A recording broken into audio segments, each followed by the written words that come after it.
So, read a little bit of Bible or explain what happened 2,000 years with Christ, with Yeshua, and essentially what's going on now with Trump and the government and everything in the world, the way it is and everything, and how things are going, and how the times and everything was happening. Exactly what happened to Rome is happening now, and the people up top are going through some difficult things, just the way Caesar during the Roman Empire was betrayed and stabbed in the back and tried to be assassinated along with Pontius Pilate, because Pontius Pilate did not judge Christ. He said, "Who am I to judge this man? Let the people judge him."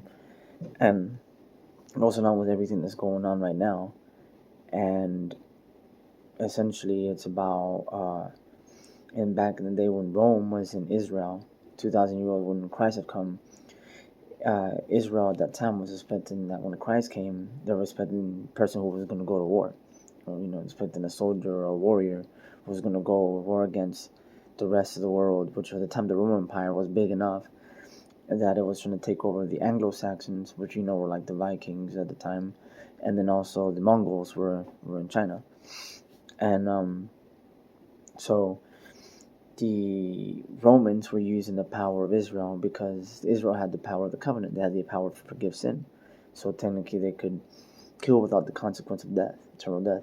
And God was giving, through Israel, the Romans power to grow their kingdom. And through the sacrifice and everything, God was allowing. Eventually, when Christ came, God was God sending his messenger to Israel, to the Romans as well, to say that that's enough. You cannot, God has told you that's enough. You cannot grow your kingdom any further. And in turn, he came as a man of peace. He came in a donkey through Bethlehem. I think it was like Bethlehem or some one of the, where he was born. And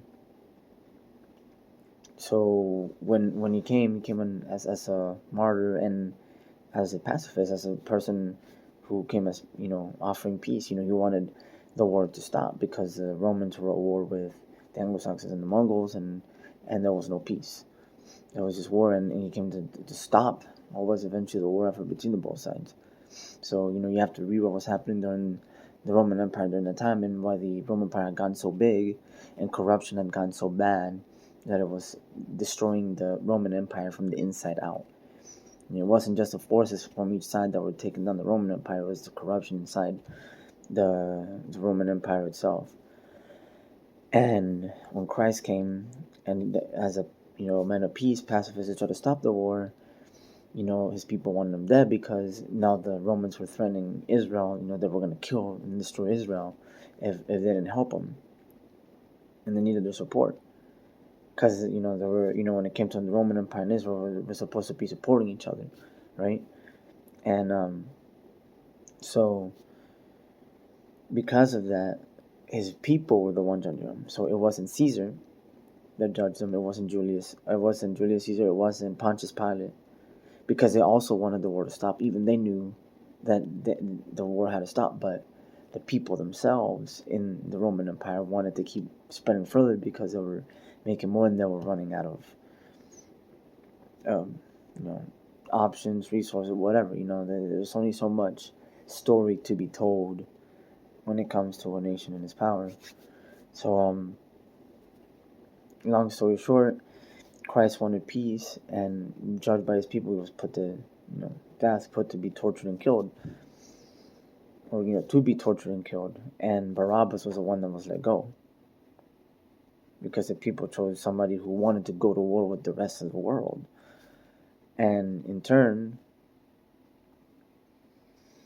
he was killed and murdered. But because Christ Yeshua had the key of heaven, he had the kingdom of heaven. By his being killed, the kingdom went down with him, meaning everything ended. There was no kingdom afterwards. Hence, why the earthquake and the happened in Israel and stuff after Christ Yeshua, you know, falling dead and stuff like that. Sorry, Christ's murder pretty much. And Yeshua, and yeah, so that's pretty much how the story goes. and why it all seems to coincide with at least what the Bible was talking about. Him coming as a donkey, meaning offering peace. He didn't come in there like, you know, with a full metal jacket. I guess if or a soldiers, coming out like, you get what I'm saying. He didn't come as a war, and that's exactly what was going on during the Roman Empire during that time, and why it eventually came to fall, and the people themselves were the ones that wanted to go to war because they stand to profit the most, and the people, the leaders themselves, wanted the war to stop, but the people themselves were the ones that wanted the war, and that's why it all came to an end afterwards. So that's essentially during crisis time. 2,000 years later, the same thing is happening. Resources are running low, stories are running short, same situation. God sends his messenger to do his, messaging, and the one that brought Christ, Yeshua, to birth was Gabriel. He is known as the angel that came to Mary and Joseph was Gabriel. Gabriel is the protector of Israel. He is the messenger. He is the angel of Revelation. Apocalypse. So he's the one that came to bring Christ, Yeshua, into birth. So so when you have an angel that's a messenger that comes to tell people something like that, that something's going on. So just thought if you learn something from that, and you look up in the Bible, everything coincides with what the Bible is saying. Pontius Pilate saying, who am I to judge this man? Let the people judge him. So that's something that Pontius Pilate himself, he's like, who am I to judge this man? Let the people judge him. And that's why they let the people decide between Barabbas and Christ, Yeshua. So you look up in the Bible, and you look up at the history during the Roman Empire during Christ Yeshua's time, which was from like 0 to 32 BC to 30 AD.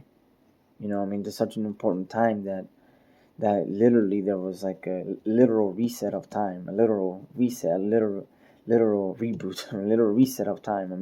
It was such an important time during time of after Christ, after death, or after his not death, but after his being killed, and before Christ. That literally reset time itself.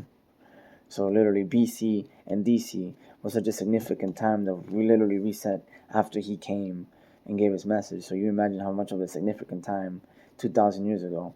He reset time itself.